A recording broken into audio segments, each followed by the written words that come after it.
Hello everyone, welcome back to all of you. ठीक है, तो आज से हम क्या है, mains targeted batch for 2024 economics start कर रहे हैं। क्या कर रहे हैं? इकोनॉमिक्स स्टार्ट कर रहे हैं। जैसे मैंने आपको पहले ही बता दिया है कि ये अभी आपके पढ़ने के लिए नहीं है। अभी आप मेंस अपने प्रीलिम्स की तैयारी रखिए। 2 तारीख के बाद आपकी कंटिन्यूटी ना टूटे, इसके लिए क्या है, ये सारी की सारी सीरीज क्या स्टार्ट की गई है। अब आपको पता है कि रिजल्ट आ गया आपका मेंस का। कट ऑफ काफी कम गई है। क्यों गई है इसके बारे में डिस्कशन हम नहीं करेंगे, लेकिन उससे डिमोटिवेट होने की या डरने की और कोई जरूरत नहीं है। आपको और ज्यादा अच्छी तरीके से क्या है, बस ये ध्यान रखना है कि इंप्रूवमेंट करना है अपने किसमें, एक्सप्रेशन में, किसमें एक्सप्रेस करने में, आंसर राइटिंग में और में आपको क्या इंप्रूवमेंट करना है। और वो इंप्रूवमेंट तभी होगा जब आप अच्छी तरीके से क्या है, कॉन्सेप्ट को क्या कर पाएंगे, कवर कर पाएंगे। तो हम स्टार्ट करते हैं इकोनॉमिक्स। क्या करते हैं? इकोनॉमिक्स। ठीक है, तो पहले क्या है, इसके बारे में थोड़ा डिस्कस कर लेते हैं, फिर इसका ओवरव्यू लेकर हम बात करेंगे कि भी किस तरीके से है। और एक चीज का ध्यान रखिएगा कि कुछ कॉन्सेप्ट, कुछ आपकी जो यूनिट्स हैं या और हैं, वो क्या है कि एक ही यूनिट तक या अपने सिलेबस तक क्या है, कन्फाइंड नहीं है। क्लियर है? लिमिटेड नहीं है, वो दूसरे सब्जेक्ट्स या दूसरे सेक्शंस में भी क्या है, ओवरलैप्ड है। तो एक चीज अगर आप यहां पढ़ लेते हैं तो उसका कॉन्सेप्ट जो है वो दूसरी जगह क्या है, आपको यूज आता है। क्या आता है? यूज आता है। ठीक है, तो जस्ट हम थोड़ा सा ओवरव्यू ले लेते हैं इस इकोनॉमिक्स की यूनिट का।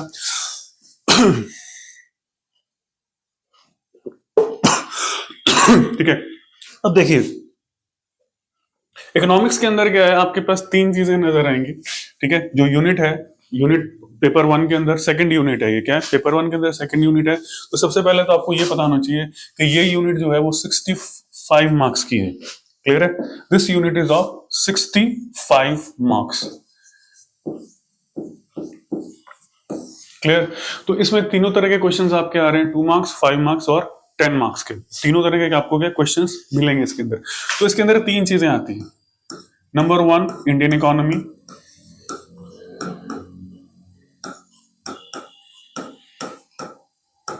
Number 2, world economy.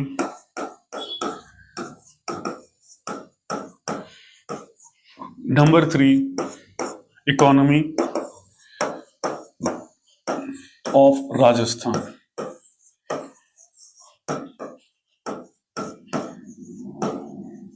ठीक है, तो इसमें 65 मार्क्स इस यूनिट में स्पेसिफाइड है। अब ये चीजें हैं जो भी आप इकोनॉमी में पढ़ रहे हैं, प्रीलिम्स में पढ़ रहे हैं, वो जरूर यहीं खाली क्या है, यहीं नहीं आ रहे हैं। They are not part of this. एक चीज इसमें और है, जब आप बात करेंगे, जब हम बात करते हैं, ठीक है, तो एक जो स्पेसिफाइड टॉपिक आता है आपके पास में, क्या आता है? स्पेसिफाइड टॉपिक्स, जो किस में आ रहा है? Unit 3, sorry paper 3 unit 1। This is paper 3 unit 1। Clear? वो स्पेशली मेंशन कर रहे हैं डायनामिक्स ऑफ इंटरनेशनल इकोनॉमी। क्या dynamics of international economy means international economy में क्या क्या चेंजेस आ रहे हैं, क्या क्या चेंज आ रहा है, और खास करके आफ्टर डोनाल्ड ट्रंप क्या चेंज आ सकते हैं, एक्सपेक्टेड हैं।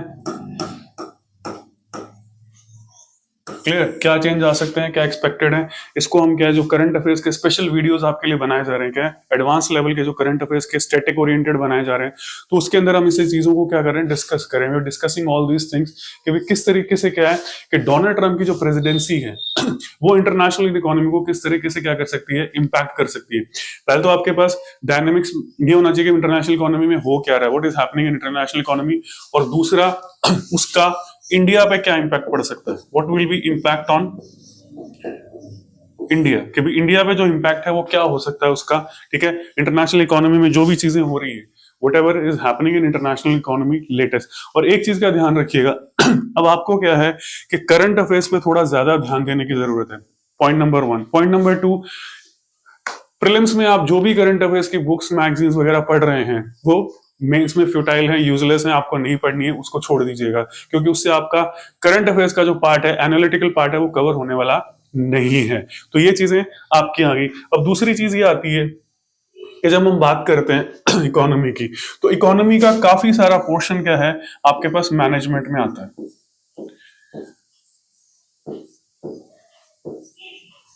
क्लियर? क्या मैनेजमेंट में आता है, जो यूनिट 3 है आपके किस में, पेपर 1 में, उसमें मैनेजमेंट में काफी पोर्शन आता है। जो जब मैनेजमेंट डिस्कस करेंगे तो हम वहां देख लेंगे भी कौन सा इकोनॉमी का पार्ट है जो क्या है मैनेजमेंट के अंदर आ रहा है। अब यहाँ पर इकोनॉमी, एक इंपॉर्टेंस इकोनॉमी का ये आता है कि ये जो यूनिट है, जो भी इकोनॉमी जो होती है वो होती है डायनामिक, ठीक है। चेंजिंग ट्रेंड्स, क्या है चेंजिंग ट्रेंड्स के ऊपर क्या है आपको अपडेट करना है। जो भी टॉपिक्स आपको मेंशन किए गए हैं, क्या किए गए मेंशन किए गए हैं, उनके ऊपर क्या करना है आपको अपडेट करना है, आपको अपडेट रहना है। तो तभी आप क्या है आंसर को इफेक्टिवली क्या है लिख पाएंगे जो आंसर की डिमांड होगी। क्लियर है। तो ये चीज एक इंपॉर्टेंट चीज आ जाती है कि भी करंट में जो लेटेस्ट के लास्ट 3-4 महीने हैं और आगे के जो 3-4 महीने आपके आएंगे उनके ऊपर आपको ज्यादा ध्यान देना है, करंट अफेयर्स के ऊपर। तो ये तो चीज होगी, ये 3 पार्ट्स में। अब बात कर लेते हैं कि भी एक तो मैनेजमेंट से रिलेट कर रहा है, एक हमने कहा इंटरनेशनल अफेयर्स से रिलेट कर रहा है, और एक जब आप बात करेंगे तो सोशियोलॉजी, ठीक है। तो जो सोशियोलॉजी के जो यूनिट है उसके अंदर आपके पास में वैसे तो काफी कुछ क्या है इकोनॉमी से रिलेट करता है, लेकिन खास तौर पे जब हम क्या बात करते हैं ग्लोबलाइजेशन, पॉवर्टी एंड अनएम्प्लॉयमेंट, ये सारे के सारे टॉपिक्स क्या करते हैं आप किसमें पढ़ते हैं, इकोनॉमी में भी पढ़ते हैं, और उसको आपको सोशियोलॉजी में भी क्या करना पड़ेगा, पढ़ना पड़ेगा। और कुछ हद तक क्या है सोशियोलॉजी में क्या है वेलफेयरिज्म आ जाता है,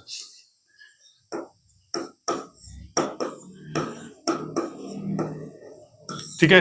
तो क्योंकि सोसाइटी के ऊपर क्या करेंगे, सोसाइटी को अपग्रेड करेंगे, आपका सोसाइटी का क्या वेलफेयर करेंगे। तो वेलफेयर करेंगे कैसे, पैसे से करेंगे, इकोनॉमी से करेंगे, यानी मनी से करेंगे। और मनी किससे रिलेट करता है, इकोनॉमी से। और कर क्या रहे हैं बजट से या गवर्नमेंट की जो भी स्कीम्स हैं, पॉलिसीज हैं, उनसे आपको कर रहे हैं। तो ये ध्यान रखिएगा, दीज आर इंटरलिंक्ड टॉपिक्स, क्या है इंटरलिंक्ड है। अब हम बात कर लें थोड़ा सा क्या कि ये तो हमने कहा सब्जेक्ट सिस्टम से इंटरलिंक्ड है, क्या सब्जेक्ट सिस्टम से। अब जो इकोनॉमी के स्पेसिफिक टॉपिक्स जो आपको दे रखे हैं, मेंशन कर रखे हैं, वो भी क्या है एक दूसरे से क्या होते हैं लिंक्ड होते हैं, एक दूसरे से लिंक। अगर आपने एक कॉन्सेप्ट एक जगह पढ़ा है तो वही कॉन्सेप्ट क्या है दूसरी जगह क्या हो जाता है अप्लाई हो जाता है। और खास करके तो सबसे इंपॉर्टेंट चीज आ जाती है आपके पास में क्या है, तो सबसे इंपॉर्टेंट चीज जो आ जाती है जब हम इकोनॉमी की बात करते हैं, तो ये कुछ टॉपिक्स मैंने लिए थे जो आपके इकोनॉमी के सिलेबस के हैं।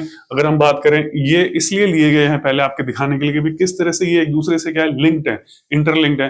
तो एक के साथ आपको दूसरा जब तक नहीं पढ़ेंगे तब तक आप क्या है एक्स्ट्रा डायमेंशन अपने आंसर में ऐड नहीं कर पाएंगे।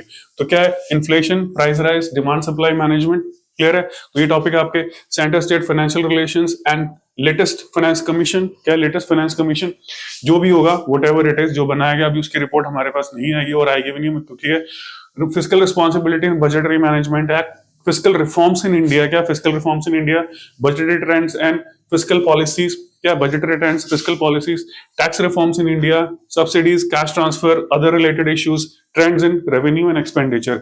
और जो आगे की चीज आती है वो आती है role of government in economic activities.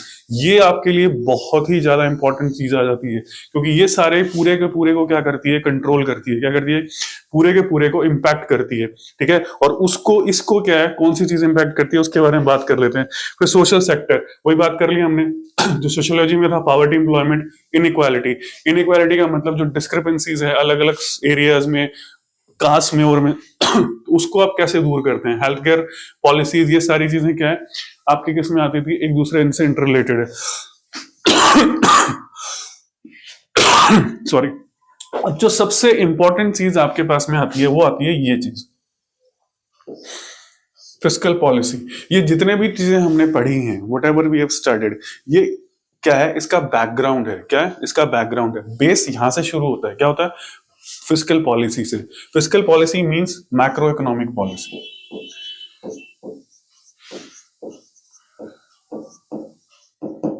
Clear. Fiscal policy क्या है, मैक्रो इकोनॉमिक पॉलिसी है। ये हर चीज को क्या करती है इंपैक्ट करती है, क्या करती है हर चीज को इंपैक्ट करती है। तो ये मोटे तौर पे क्या आपके पास में सिलेबस आ जाता है। सिलेबस नहीं है, हमने सिर्फ एक चीज कुछ टॉपिक्स स्टडी किए हैं ये है।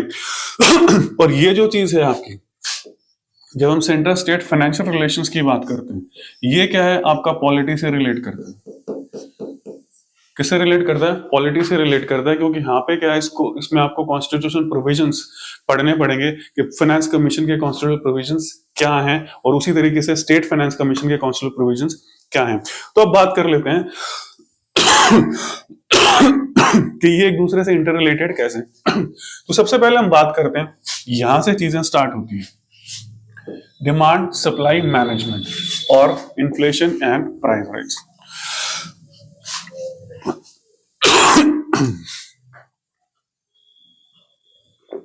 ठीक है। अब देखिए, डिमांड सप्लाई मैनेजमेंट, किसी भी चीज को मैनेज करने की जरूरत कब पड़ती है? When the management is required. कोई भी चीज है, कोई भी प्रोसेस है, कोई भी सिस्टम है, और उसे मैनेज करने की जरूरत कब पड़ती है? जब वो प्रोसेस सिस्टमेटिकली काम कर रहा है, जो उसको टारगेट्स दिए गए हैं, जो उसकी चीजें हैं, तो मैनेज करने की जरूरत बिल्कुल भी नहीं है। There is no requirement for management. जब हमारे यहाँ हमने इन्फ्लेशन का टारगेट क्या रख रखा है?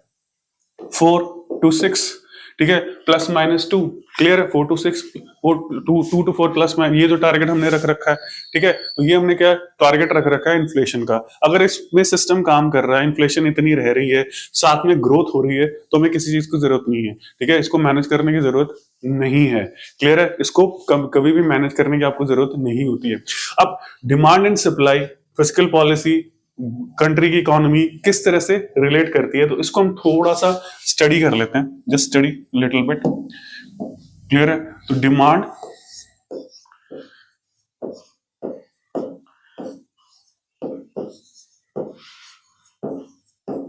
Supply management.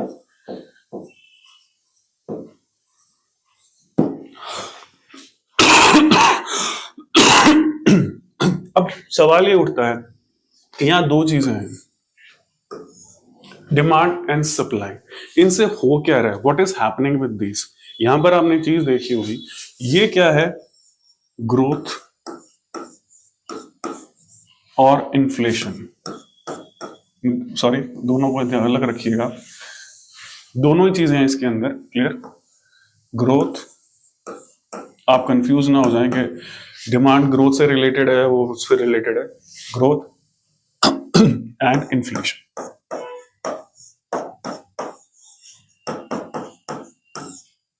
क्लियर? ये दोनों इससे रिलेट करती हैं। क्या करती हैं? ग्रोथ एंड इन्फ्लेशन से क्या करती हैं? रिलेट करती हैं। जब हम डिमांड एंड सप्लाई की बात कर रहे हैं, तो ग्रोथ और इन्फ्लेशन से क्या करती है? रिलेट करती है। अगर जो ग्रोथ जो है वो क्या है? डिमांड के डायरेक्टली प्रोपोर्शनल होती है। क्या होती है? डायरेक्टली प्रोपोर्शनल होती है। अगर ग्रोथ हो रही है, ठीक है, तो डिमांड बढ़ रही है, तो नेचुरली क्या है? वो ग्रोथ लाएगी। अब ये डिबेटेबल है कि डिमांड बढ़ रही है या ग्रोथ हो रही है, वो जॉब्स क्रिएट कर रही है नहीं कर रही है, वो एक अलग चीज है आपके पास में। क्या है? वो एक अलग चीज आपके पास में है, क्योंकि डिमांड अगर बढ़ रही है, दैट मीन्स इन्वेस्टमेंट हो रहा है।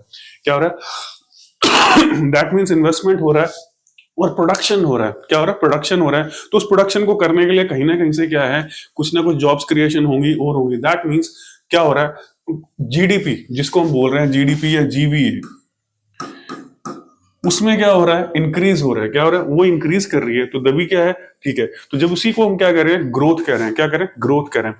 अब डिमांड से क्या है? What happens with demand? अब डिमांड के साथ में, अब डिमांड ग्रो कर रही है, अगर आपने उसको सप्लाई से कंपनसेट कर दिया,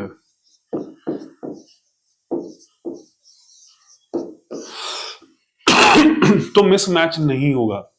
ठीक है, जब इनको मैनेज करने की जरूरत ही तब पड़ती है जब इनमें क्या है कि माइनर मिसमैच होता है, तो कोई दिक्कत नहीं होती। क्या है? माइनर मिसमैच होता है तो दिक्कत नहीं होती है, वो हम कहते हैं ठीक है, इन द टाइम बिंग वो क्या है? हैंडल हो जाएगा। लेकिन अगर ये मिसमैच मेजर हो जाता है,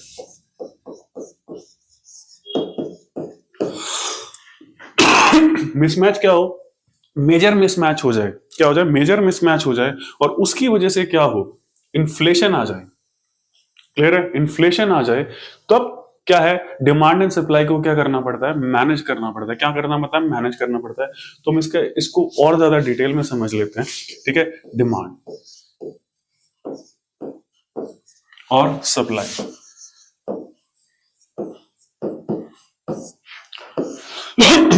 ठीक है, डिमांड बढ़ेगी, ठीक है, डिमांड बढ़ेगी, तो नेचुरली क्या है? सप्लाई को क्या करना पड़ेगा? इंक्रीज करना पड़ेगा। ठीक है, तो सप्लाई भी क्या है? इंक्रीज होना शुरू होगी। क्यों? क्योंकि अगर मान लीजिए गुड्स एंड सर्विसेज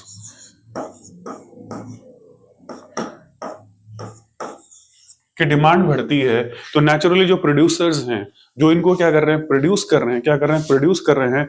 वो प्रॉफिट कमाने के लिए क्या करेंगे? वो प्रॉफिट कमाने के लिए क्या करेंगे? इनकी सप्लाई को इंक्रीज करेंगे। वो इनकी सप्लाई को क्या करेंगे, इंक्रीज करेंगे। ठीक है, तो जैसे इंक्रीज करेंगे, सप्लाई करेंगे, अगर वो डिमांड को कंपनसेट कर देते हैं, जितनी डिमांड बढ़ी है उतनी अगर सप्लाई बढ़ जाती है, क्या हो जाती है, उतनी अगर सप्लाई बढ़ जाती है, तो ये मिसमैच नहीं है। There is no mismatch, clear, there is no mismatch. अब अगर ये मिसमैच नहीं होता है तो इसे मैनेज करने के लिए गवर्नमेंट को इंटरवीन करने की या आरबीआई को इंटरवीन करने की कोई जरूरत नहीं पड़ती है। मान लीजिए गुड्स एंड सर्विसेज की डिमांड काफी ज्यादा इंक्रीज कर जाती है किसी भी कारण से क्या है, किसी भी कारण से गुड्स एंड सर्विसेज की क्या है, डिमांड क्या है, जरूरत से ज्यादा इंक्रीज कर जाती है। क्या कर देती है, जरूरत से ज्यादा इंक्रीज कर जाती है, मींस इकोनॉमिक एक्टिविटी क्या है, बढ़ती है। जो हमने देखा था कि कोविड के टाइम क्या था, ठीक है, कोविड के वक्त क्या है कि डिमांड जो थी वो क्या हुआ, बिल्कुल डाउन चली गई थी। क्लियर है, कोविड के टाइम जो डिमांड जो थी वो बिल्कुल क्या है, डाउन चली गई थी। क्लियर है, ठीक है, तो डिमांड डाउन करने की वजह से क्या है, सप्लाई भी क्या होगी, कम हो गई। क्लियर हो गया, सप्लाई क्या होगी, बिल्कुल कम होगी। तो उस समय ग्रोथ जनरेट नहीं कर सकते थे, प्रॉब्लम थी। तो जैसे ही कोविड, क्योंकि सारी जगह क्या रिस्ट्रिक्शंस लग गए, बिजनेसेस और सारे सिस्टम्स को क्या बंद कर दिया गया था। ठीक है, तो जैसे ही इकोनॉमिक एक्टिविटी को ओपन किया गया, ठीक है, इकोनॉमिक एक्टिविटी जैसे ओपन की गई, क्लियर, वैसे ही क्या हुआ, सभी गुड्स एंड सर्विसेज की क्या है, डिमांड एक तरह से क्या है, शूट अप कर गई, बहुत ज्यादा क्या है, डिमांड बढ़ना शुरू हो गई। तो उसको कंपनसेट करने के लिए क्या है, सप्लाई अवेलेबल नहीं थी,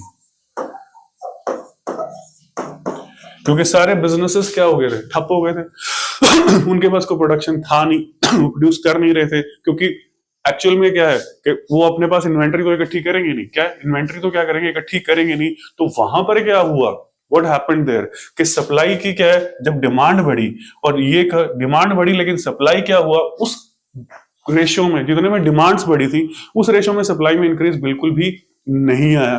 तो उस कंडीशन में क्या हुआ, इन्फ्लेशन इंक्रीज करना शुरू हो गया। ठीक है, तो आपने पढ़ा होगा, यू मस्ट हैव रेड, कि अमेरिका, यूरोप वगैरह में क्या है, एक तरह से क्या है, बहुत ज्यादा इन्फ्लेशन होगी जो उन्होंने देखी नहीं थी। क्या है, उन्होंने देखी नहीं थी, इतनी ज्यादा क्या हो गया, इन्फ्लेशन हो गई ठीक है, इतनी ज्यादा क्या हो गया, इन्फ्लेशन हो गई। तो उस वजह से क्या है, फिर क्या है, गवर्नमेंट को क्या है, किसी भी गवर्नमेंट को क्या इंटरवीन करना पड़ता है। क्या करना पड़ता है, गवर्नमेंट को क्या करना पड़ेगा, इंटरवीन करना पड़ेगा तो वो इंटरवीन कैसे करेगी, वो इंटरवीन करेगी आपके पास में इस फिस्कल पॉलिसी के जरिए। क्या, किसके जरिए इंटरवीन करेगी, फिस्कल पॉलिसी के जरिए इंटरवीन करेगी। या तो वो क्या है, टैक्सेस में बदलाव करेगी, क्या करेगी, या तो टैक्सेस को चेंज करेगी, ठीक है, और या फिर क्या करेगी, एक्सपेंडिचर को क्या करेगी ट्विक करेगी या कम करेगी, जैसे भी करेगी, जिससे क्या है, डिमांड क्या हो, कम हो जाए। क्या, डिमांड कम हो, क्योंकि सप्लाई कम है, इससे इन्फ्लेशन क्या हो, डाउनसाइज हो। तो ठीक है, तो ये चीज क्या है, एक दूसरे से क्या है, इंटर रिलेटेड है। ये हमने सिर्फ एक एग्जांपल लिया था, demand supply management, inflation, price rise. Inflation का मतलब आपको पता है, नॉर्मल कंडीशन में हम इन्फ्लेशन को कहते हैं प्राइस राइज, बट टेक्निकली जो डेफिनेशन होती है वो होती है आपके पास में मतलब reduction in purchasing power of money. तो ये चीज आपके पास में क्या आ जाती है, ये आ जाती है। तो ये इंटरलिंक्ड टॉपिक है। एक चीज और इंपॉर्टेंट मैं आपको बताना चाहता हूं, I want to tell you one thing, one more important, वो ये है, ध्यान रखिएगा कि मेंस के लिए स्पेसिफिकली जब आंसर राइटिंग की बात करेंगे, जब हम आंसर राइटिंग की बात कर रहे हैं, we are talking about answer writing, तो एक चीज आपको जरूरी है कि भाई जितनी भी टर्म्स आपको दे रखी है, ठीक है, चाहे वो किसी भी टॉपिक में हो, क्लियर है, किसी भी यूनिट में हो, किसी भी पेपर में हो, कहीं पर भी हो, wherever there that is, ठीक है, तो उस टर्म की डेफिनेशन आपके पास में जरूर होनी चाहिए। ठीक है, और वो भी क्या है, आपकी अपनी लैंग्वेज में।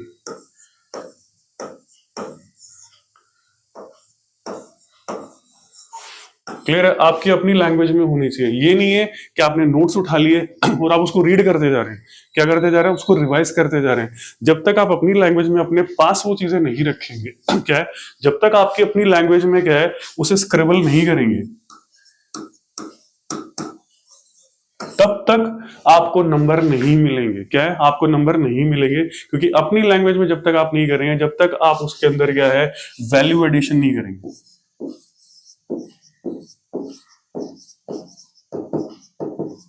ठीक है। और मेंस का मतलब यही है कि आपको क्या करना है अपने मटेरियल को एक तो इनहेंस करना है, उसमें एक्स्ट्रा डायमेंशंस डालनी है, और एक उसको एनरिच करना है। क्या करना है? एनरिच करना है। मींस जो उसकी डिमांड है डेफिनेट टर्म की या क्वेश्चन की, वो उसके अंदर क्या करनी है?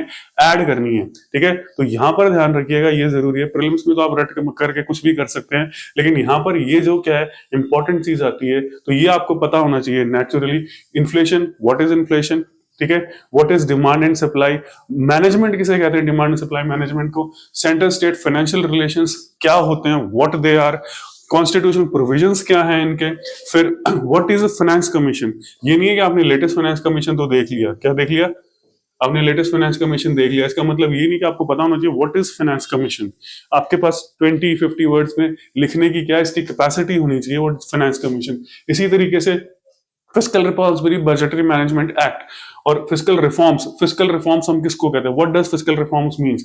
फिस्कल पॉलिसी क्या होती है? टैक्स रिफॉर्म हम किसको बोल रहे हैं? ये सारी चीजें क्या है आपको याद रख, स्क्रिबल करना है, अपने नोट्स खुद बनाने हैं, सारे काम करने हैं। खाली नोट से क्या है, जो मार्केट में अवेलेबल है उनसे काम नहीं चलेगा। They will not be useful. ठीक है। वो आपके लिए यूजफुल नहीं है जब हम मेंस की बात कर रहे हैं। when we're talking about mains examination, mains में आपका जो मैटर होगा, आप जो उसमें डालेंगे वो चीजें क्योंकि आपके पास क्या, अभी रेवेन्यू एक्सपेंडिचर पूछा गया था, कुछ टेक्निकल टर्म्स पूछ ली गई थी, तो वहां पर वो लिखना जरूरी है। वेग आंसर नहीं लिखेंगे, क्योंकि क्या है, समझ तो सबके पास है, क्लियर है, समझ क्या है सबके पास है। हम क्या कहते हैं भाई, अंडरस्टैंडिंग जो है वो सबके पास है।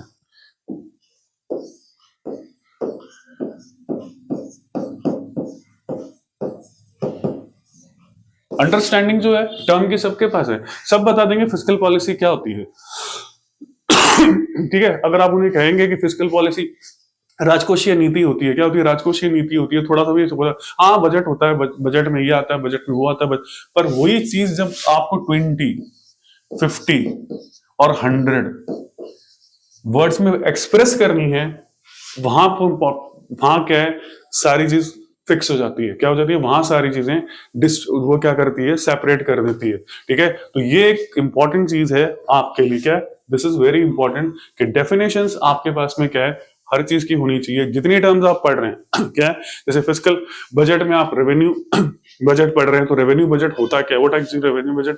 इसीलिए कैपिटल बजट क्या होता है, कैपिटल एक्सपेंडिचर क्या होता है, रेवेन्यू एक्सपेंडिचर क्या होता है, टैक्स रेवेन्यू क्या होती है, नॉन टैक्स रेवेन्यू क्या होती है, ये आपसे पूछा गया था non tax revenue latest exam में कि what is non tax revenue. तो इस तरह से क्या है, हर एक की डेफिनेशन क्या है आपके पास में अवेलेबल रहनी चाहिए। ठीक है। याद करने का मतलब नहीं है, आप लिखते रहिए उसे, कोई चीज आपके दिमाग में टर्म याद आती है, स्क्रिबल इट और उसे चेक करवा लीजिए। क्या है, जो भी आपके एक्सपर्ट्स हैं वो है सब्जेक्ट एक्सपर्ट्स जो भी हैं, कि भी जो भी मैंने टर्म यूज की है, whatever term I have used, जो भी टर्म मैंने यूज की है उसकी जो मैंने डेफिनेशन लिखी है यार, लिखिए वो सही है या नहीं है, डिमांड पूरी कर रही है या नहीं कर रही है। तो ये एक चीज क्या आ जाती है, इंपॉर्टेंट चीज आपके लिए आ जाती है। तो ठीक है। तो आज के वीडियो में क्या है, हमने ये चीजें स्टडी की कि भाई किस तरह से क्या है इंटर रिलेटेड है, और आपको उसी तरीके से क्या है पढ़ना है। You have to study like this, उसी तरीके से आपको काम करना है। उसी तरीके से जब आप काम करेंगे तभी आप क्या है एक्स्ट्रा मार्क्स स्कोर कर पाएंगे। क्योंकि नॉर्मल कंडीशन पे ये देखा गया है कि कुछ स्टूडेंट्स कह रहे हैं हमारे इतने मार्क्स बन रहे थे as per evaluation, virtual evaluation जो हमने किया, हमने ऐसे आंसर लिखा, हमने वैसे, पर वो क्या है सिलेक्ट भी नहीं हुए हैं, they are not selected at all. तो उसमें क्या प्रॉब्लम आई वो बात की बातें, तो ये हमने बात की। ठीक है। तो ये था ओवरव्यू, मींस इस तरह से। तो नेक्स्ट वीडियो से क्या है, हम इनको डिटेल में पढ़ना शुरू करेंगे, we will start in detail. एक चीज इंपॉर्टेंट रहेगी कि कुछ चीजें क्या है हम मानकर चलेंगे कि आपने क्या प्रीलिम्स में कर रखी है, we have done those in prelims examinations, तो वो चीजें क्या है मे बी हम उसको थोड़ा स्किप भी कर दें या और कर दें। अगर आपको वो चीज रह जाती है तो आप बता सकते हैं, यू कैन टेल, क्योंकि हमारे पास क्या है टाइम थोड़ा अब उन्होंने रिस्ट्रिक्ट कर दिया है कि भी इतना टाइम आपके पास में अवेलेबल रहेगा। पिछली बार आपको टाइम ज्यादा मिला था, काफी ज्यादा, इस बार उन्होंने आपको लगभग 5 मंथ्स का टाइम दिया है। मींस 5 मंथ्स भी आपके पास नहीं है, मोटे तौर पे 4 महीने आपके पास होंगे एग्जामिनेशन के लिए, उसमें ही आपको क्या है सब कुछ क्लियर करना है।